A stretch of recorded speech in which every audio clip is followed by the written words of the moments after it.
G'day viewers, Matto here. Hope you're having a great time wherever you are. Apologies about last week. I had so many issues going on with my internet. Could I get a reliable connection? No, it just kept dropping out over and over and over again. This is one of the biggest problems I have exactly where I am. I'm probably not the only one, but due to circumstances and a few other things that were going on, it was easier rather than go live, have a chat. I probably could have done a recording of it, but anyway, I didn't do it. I had a lot on my plate. I've still got a lot on my plate. But as it is, I digress. We'll continue on. So, g'day to everybody. Hope all is well, and glad to see you here. So, with that, what we've come across over the last couple of weeks is a few little pieces here and there.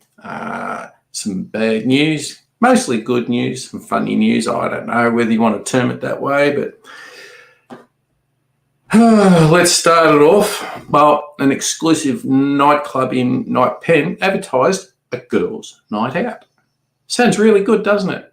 With exclusively all ladies' drinks, cocktails are free for the evening. Sounds great. So they get to about 2 o'clock in the morning and it got raided by the local authorities. Drugs and God knows what else was found. Roughly 30 plus were arrested. Police did find quite a fair bit of drugs and other stuff. I won't go into what type of establishment it was, but it did say foreign and local people. Well, we'll just leave it at that. Make of it what you may, but when you hear ladies' night out, I think you expect to see a lot more ladies out and about. The exact number, well, 30 plus. Mix and match, whichever way you want to put it, but that's what it came out. So they got mostly drugs, so it was more or less a drugs bust, an exclusive nightclub for these lovely ladies. They confiscated a large amount of various drugs, the usual.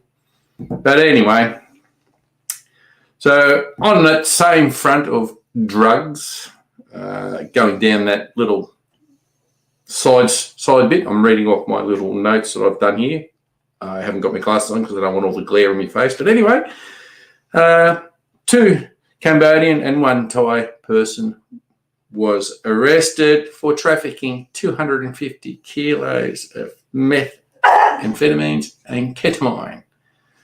Well, they're doing a good job getting rid of this absolute crap off the bloody streets. We don't need to see this sort of stuff on the streets, albeit however way they want to make these scourging people.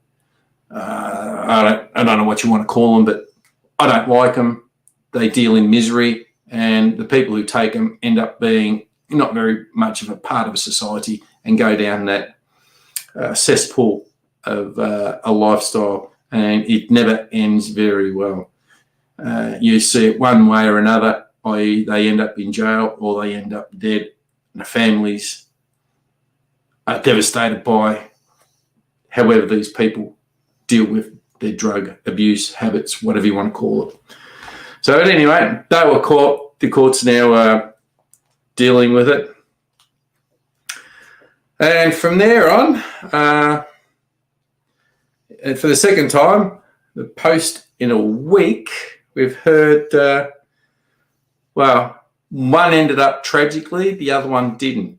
One was in Thailand. I read it earlier on last week, where a foreigner it wasn't barking, but where a foreigner was seen in a sewer pit or a storm drain. He was found after 9 hours, and just by chance, someone just happened to look down and actually heard him crying for help. What the hell was he doing in there? Fortunately for him, he was found. 9 hours, they gave him a bit of wash. There was not much more information on that, but he was found. Luckily for him, he was lucky it wasn't storming, raining, and doing God knows else what it would normally do this time of year. So in saying that, one very, very lucky person. Not so much in for the next person who was on a derelict construction site where he was working there, doing whatever he was doing, dropped his hammer into the sewage canal pit, whatever you want to call it, went in to retrieve it. After a few, after a bit of time, the partner, whoever was there with him, went and called authorities because they hadn't heard or seen from him, but the authorities went and started digging up to try and find the body. As of this particular time, I hadn't found him yet, so they're presuming he's dead, so they'll continue looking for him whichever way and wherever he'll turn up. Who knows about that? So be very aware of what you're doing around building sites. Anything could happen. So dropping your hammer into a pit, is it worthwhile going after it? If it's part of a very expensive hammer toolkit, if you can get it easily, great. If you can't, I don't think I'll be going after it, to tell you the truth. Condolences to the family of the man. In other news, good news actually. So in Snooki, they have in their special economic zone, they've got a few very large manufacturers there.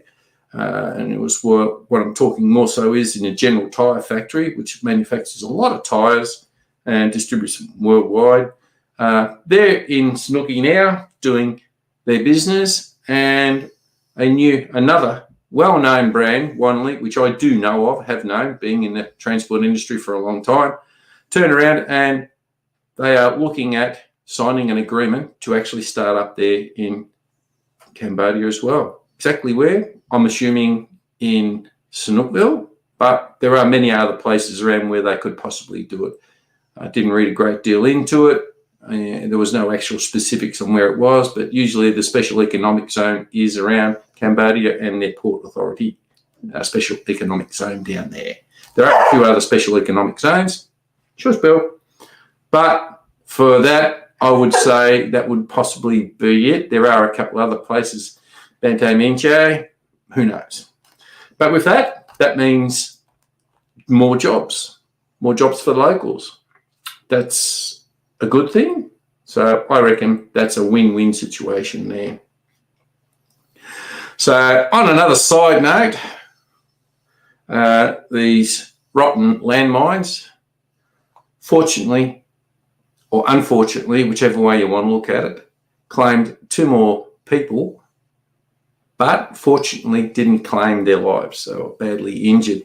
A Thai soldier, a Cambodian soldier, I should say, was going in to help save a woman who unfortunately stepped on a landmine, was badly injured, and so did the Cambodian soldier. They survived. The outcome of their injuries are serious, but they both survived. So what can you say about that? Now, in going down a slightly different note, people who don't like the way they are, and even I think my older rotundness in that form section area could do with a little bit of trimming. And a sad note on that side of it, people who go over for cosmetic surgery, certain things I would say yes, certain things I would definitely say no to. And what type of surgery? Weight loss. I think, okay, there are certain things you can do, but there are a few surgeries you can go through. But when you do surgery specifically for weight loss, it has to be a very good medical reason, not just purely for weight loss. My opinion, that's me saying that. This particular lady went in, had an operation, and unfortunately the operation didn't go as well as planned, and she kept on bleeding and she died from weight loss. With that in saying, so far this year, that is the second one. Yes, the doctor and the company involved in this latest particular incident, they are being looked into by the government. They've been told to close until further notice and until they work through the whole process of actually what did happen. So they are separate clinics, separate instances. So out of that, yeah, what can I say? I don't like, I am who I am. I accept that. Up to me whether I eat or don't eat, exercise or not exercise. If I don't exercise, it means I'm not healthy, fit or anything, but I do accept that. There are medical circumstances for health procedures like that. So with that, what can I say? It is what it is. You take the chance, and sadly, hopefully they don't get away with botched operation. Whichever way it went, I don't know. But if it is a botched operation, those who performed it must be held accountable for the outcome of what had happened. No person should die just from an operation, a seemingly simple operation, but not knowing the full details of it. Can't comment. So anyway, next little bit I've got to talk about comes down at more jobs for the future. Well, we've always known there's been a lot of construction going on in Cambodia, a lot of the buildings, manufacturing, lots going on everywhere. And more importantly, I think a lot of us have been keeping an eye on what's been going on around Cambodia itself, i.e. around Phnom Penh, with the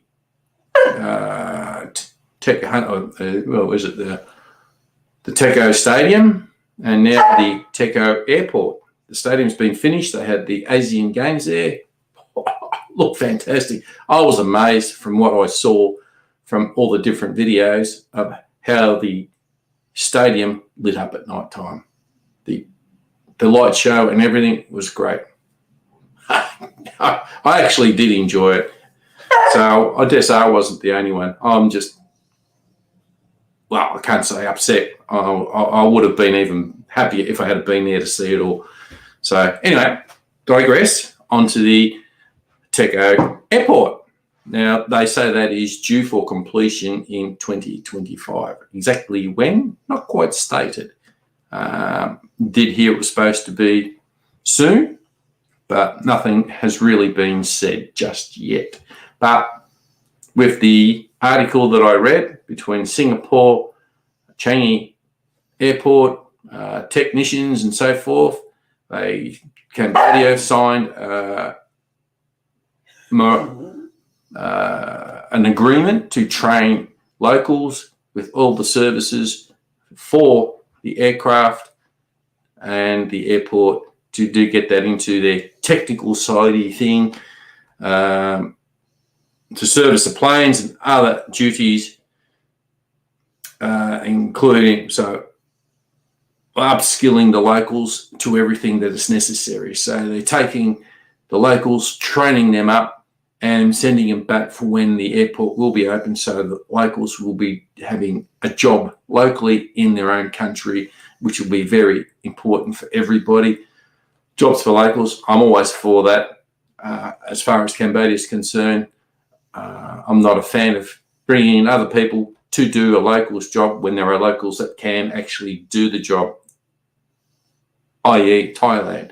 If a Thai person can do it, a Thai person can do it. A foreigner cannot do it unless it's specifically stated that this person has specific skills that no local has. So training them up to go do it, the agreement between Cambodia and Singapore, number one. So not specific, but there will be, I dare say, quite a few jobs there for locals.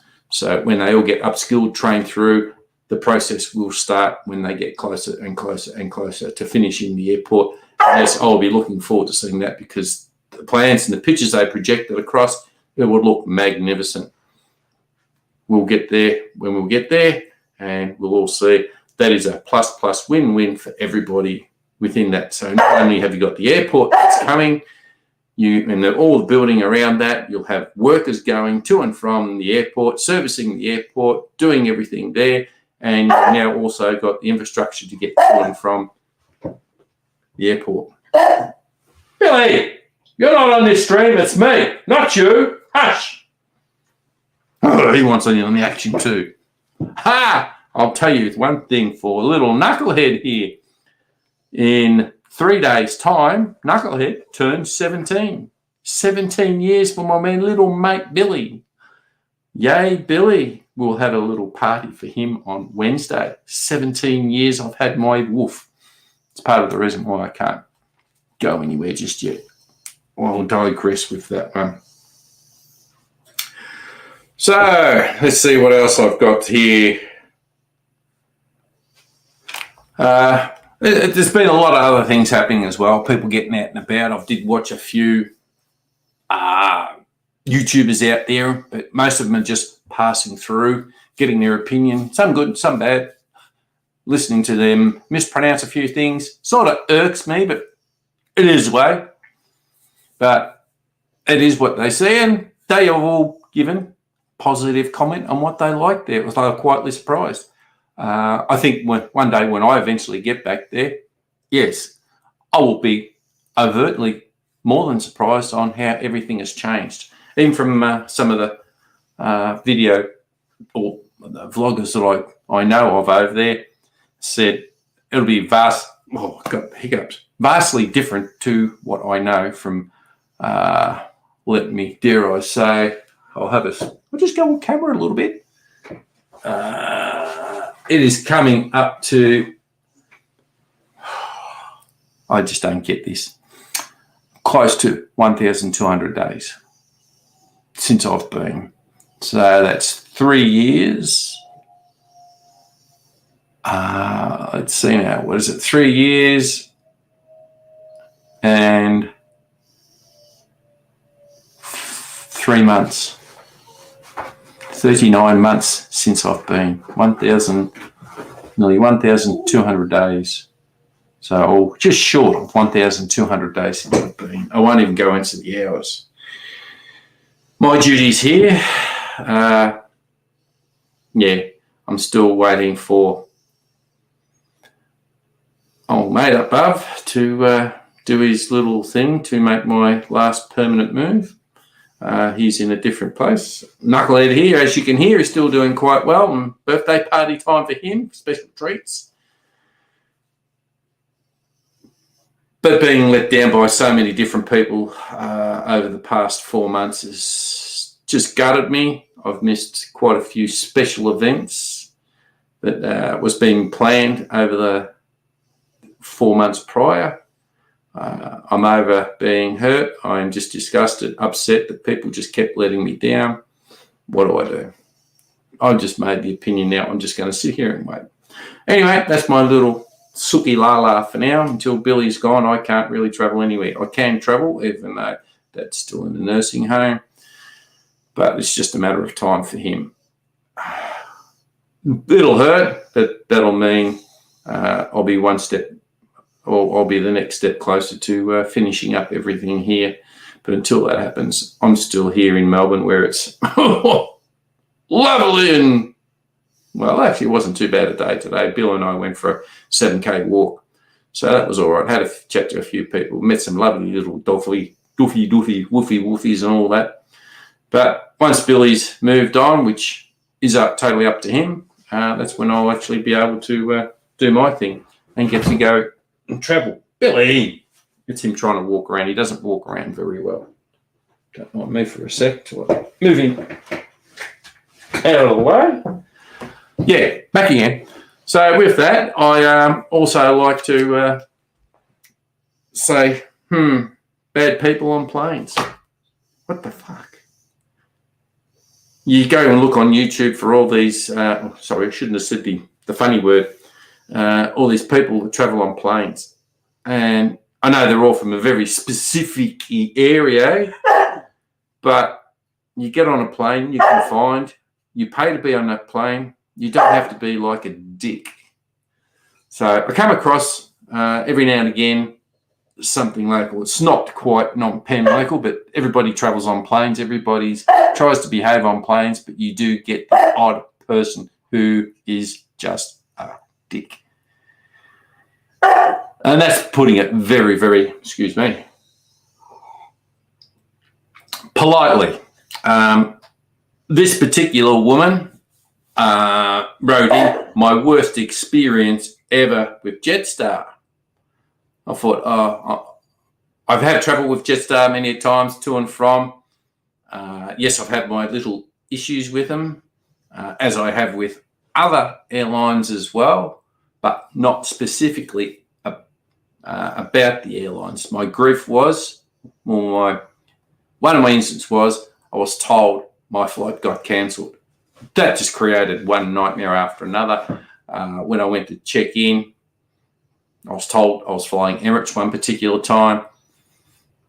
Got through to Changi, went to Emirates. I wasn't told to go check with Jetstar counter first, then go to wherever they directed me. Within saying that, I looked over to the Jetstar counter and they said, "Oh, have you got your thingo from Jetstar?" "No, the counter's full." Blah, yeah. So, long story short, out of that, I eventually got in line for them. They directed me to Qantas. The only flight they had was from Changi to Sydney with a 13-hour layover. I could hitch a ride on a truck and be back in Melbourne in 10. But with that, she said, "Oh, well, you've got checked baggage, you're just going to have to wait." I said, "I don't have checked baggage." She looked at me and said, "Really? Okay, Queensland, boarding now, Qantas, boarding now." They were boarding when she gave me the ticket. I got on that plane, I landed in Melbourne. That was just by sheer chance, but fortunately for me, I travel light. But anyway, getting back onto this Jetstar one, this woman complained she was in Bali. Bali gets a bad rap only because of the dickheads that travel there create problems. That's all it is. The dickheads that travel there thinking they can go do whatever they want. Now, with this particular couple, and I don't know how many children they had there with them, one or two. I only vaguely remember reading one. She complained this is the worst trip I ever had with Jetstar or on a Jetstar plane, but she made it out. Whether it was her saying that or the person writing it, I don't know, but it all came across that her worst experience on Jetstar. From my reading of it, it came down to, opinion only, she was sick and vomiting before she got on the plane. She was sick and vomiting before she checked in. So, to a point, I would say Jetstar should have turned around, if she had notified them, of course. "Sorry, you're sick. You cannot travel on a flight. You cannot we cannot take that risk to let you on the plane to make other people sick because you are vomiting." But she obviously didn't say anything. And with that, she was on the plane vomiting for the next 5+ hours, I think it was. She went to Adelaide from memory. Don't quote me on that. I'm pretty sure it was Adelaide. And she vomited every 20 minutes. And he just went on and on. But it was her fault. Why would you get on a plane when you're so crook? Because you want to go home, but you're crook. You're vomiting. Why are you vomiting? Because you made yourself sick. You done something wrong. You ate something somewhere. Should have told me. You should have gone to a doctor there before you got on a plane. Obviously, you knew you weren't well when you went to the airport. You should have gone and seen a doctor before that. So she made everybody else's traveling experience on that plane pretty horrendous. And I'm thinking, why? Because she didn't want to be there? She's got travel insurance. If she didn't, I am very vehemently for travel insurance because if anything happens, I don't want to be stuck anywhere. I want to have a good cover to get wherever I need to go. When I go, I usually have my normal travel insurance. When I do my scuba diving, I've got insurance for that, which will fly me anywhere if something happens while I'm scuba diving. But if I'm doing my normal traveling, something happens, scuba diving doesn't cover me for that, but my travel insurance does. And for the what? You want to take the risk of a multi-thousands and thousands of dollars. There are many stories out there, go read about them, where people travel over there, no insurance, have an accident. They're now up for 120, 130, 140,000 Australian dollars in medical bills, and you cannot leave until you pay them. And then if you go on past the visa that you were there with, you get on overstay, so you're flagged again. So again, you create more problems because of your own stupidity, not having travel insurance. Stories go on and on and on. But she went on and complained about it. Just sounded like she gave the airline a bad rep and had basically nothing to do with them other than she didn't tell them and they should have refused her entry onto the airline or to the airplane. For God's sake, puking every 20 minutes? How could you put up with that? 3 times an hour for 5 hours? Oh my God. Who would in their right mind would want to put up with that nonsense? I definitely wouldn't. I've paid my way to be on a ticket, pay my respects to everybody else, be respectful on the plane. Why would you get on a plane doing that? Go get some medication, do something. No, she had to get on a plane to get home because she was vomiting. It was my worst flight of Jetstar ever. And you made everybody else miserable from the same thing? Come on. And yet, in reading along, read a bit more elsewhere, different things, come across another person complained. Worst Jetstar flight I ever had. A woman was vomiting. It relates back to this one, exactly the same. He came from Bali, got on a plane, and this woman, in less than half an hour, this statement said that this woman just kept vomiting and vomiting and vomiting. And he said basically what I just said. Why the hell did she get on that plane to make everybody else miserable because she's miserable? Her holiday's ended and we've got to put up with her nonsense? That's a self-entitled piece of works. With that, I always say, yeah, we've all got little stories like that. In my whole time travelling in 12 years, I've come across a few here and there. In the not feeling well story, I have told this elsewhere. Got on it. This was Air Asia. Not Air Asia's fault. Get on the flight to Air Asia, get through from Phnom Penh to Singapore. Kuala Lumpur, actually, KL2. Not KL1, they're international. They're old, original airport where Air Asia goes to. Anyway, get there, do the thing, get on the flight to come from KL2 back to Melbourne. Get on the plane. I'm in the middle aisle seat, sitting down, just doing the chill thing, rah, rah, rah. Actually, just before when I come in, I walk through the galley, turn right, so I'm on the right-hand side of the plane. First thing I notice is this gentleman with his feet up on the front headboard there, because he was right up at the very front. I don't like that. This is not your plane. This is not your house. This is not here for you to treat like a lounge suite. If you're at home, great. Do it at home. Have a bit of respect for other people. I don't like that. I just sort of walk past it and sort of don't like that. So I was about 5 or 6 seats up in the middle on the aisle. So anyway, off we go. Nothing more was said. He's being all right. Bit of cough here and a bit of cough there. Yeah, not too bad. But then he starts down sucking all his crap back.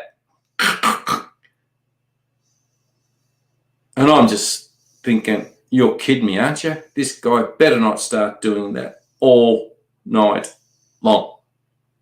Did it once. I got a policy. So I didn't say anything. Probably about a couple minutes later, he did it again. That irked me and made me pay attention a bit more. So from there, turned around. They just walked past serving their first lot of snacks. He did it again. And before I could say anything, someone just a bit further up behind me, I never got to see it because I was just sitting there glaring at this guy. And he just turned around. One person said, if you're going to do that, can you go somewhere else and do it? He jumped up and he seen me glaring at him and he glared back at me and said, I can't help it. Really? But I didn't say any more than that. So with that, settled down. He was a bit quiet. He done it again. I had a 3-strike policy. I just broke it. 3 strikes, mate. You pissed me off. Third time he did it. I said, mate, if you're going to do that, there's a toilet down there. Go clean your nose out. Go do whatever you got to do, but don't do it in front of everybody else. We don't need to hear that vile nonsense you're doing. Go do it in the toilet, then come back. He jumped up yet again. Now, this is the second time he said, I can't help it. I'm sick. Really? He said it the first time when the gentleman behind me said it. I don't know exactly where he was, but he must have been a few seats behind me. But he said the first time he was sick. Second time he did it, he said he's sick. Well, hang on. We're going to take the sick syndrome to see how far that goes. So then, all quiet down. They come up, served the meal time. Just as the meal cart got past us, he did it again. I said, for Christ's sake, mate, I just told you, if you're going to do that, go to the bloody thing. He jumped up. Oh, I can't help it. I'm sick. Oh. And he sat back down. I said, really, once again. So I got up, walked past him, went up to the two stewards that were there. I said, I want to see the head steward now. And they looked at me and said, yes, this is pretty much serious. I said, can you please come with me now? With that, the head steward, to her credit, came with me and said, yes, how can I help you? I stood beside the gentleman, facing everybody to the back of the plane. I said, this gentleman has said to not only to me, not once, not twice, but 3 times to me and everybody here, he is sick. So I said, when we land in Melbourne, I want to know, and these people want to know what he's done with his card. Has he ticked it that he's fit and well or he's sick? Because if he has not ticked that he's sick, I want to know why. If he's ticked he's all right and well to run anywhere, I want to know why he hasn't ticked it, because there's over 150 plus of us have just heard him state that he's sick. I want you to act on that. That guy shut right up, because that is a violation with your entry card that you have to state you are fit and well. If you're not fit and well, you have to tick you are sick, and then the quarantine will decide what they will do. There's a hint. Went quiet. Down we come, in we land. So I'm thinking, yep, we just get off this bloody plane. I'm tired of it. It wasn't one of my best flights, but it was better than what I thought it might have been because of one particular person. So with that, all good. Well, you hear, as you know, when a plane lands, everybody goes unclick, click, click, which they technically shouldn't. But with that, when the plane physically comes to a stop, everybody goes to jump up, including this particular gentleman. But the unfortunate part for him, when he did try to get up, one of the stewards come back, stood right in front of him into his aisle seat and told him to please sit down. He's not going anywhere. Bravo. I know exactly what's going to happen to you.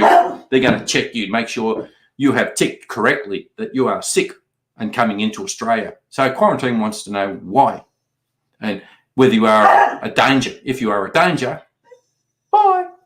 Or you'll go into quarantine until you are proven otherwise. So with that, she's standing there. He's sitting down very disgruntled because he wants to get up and off. He thought, beauty, I'm up at the head front of the plane. I'm out of here quickly. Not this particular day. So as I'm walking past, I leant down. Suck shit, mate. You're in quarantine for the next 3 hours. You have to prove to quarantine that you're a fit and well person to enter my country. Hope you miss your flight. I walked off. And someone else said, I heard them chuckle behind me because they knew exactly what I was on about. That's only one of the bad flights. But that didn't last all night, but it was not a good experience. You don't want to hear that. And you have a bit of respect for other people around there. The stewards have got to do their job. People have got to clean a plane up. Don't treat it like a bloody cesspool. People have got to do their job. That's what they get paid to do. Treat them with a bit of respect.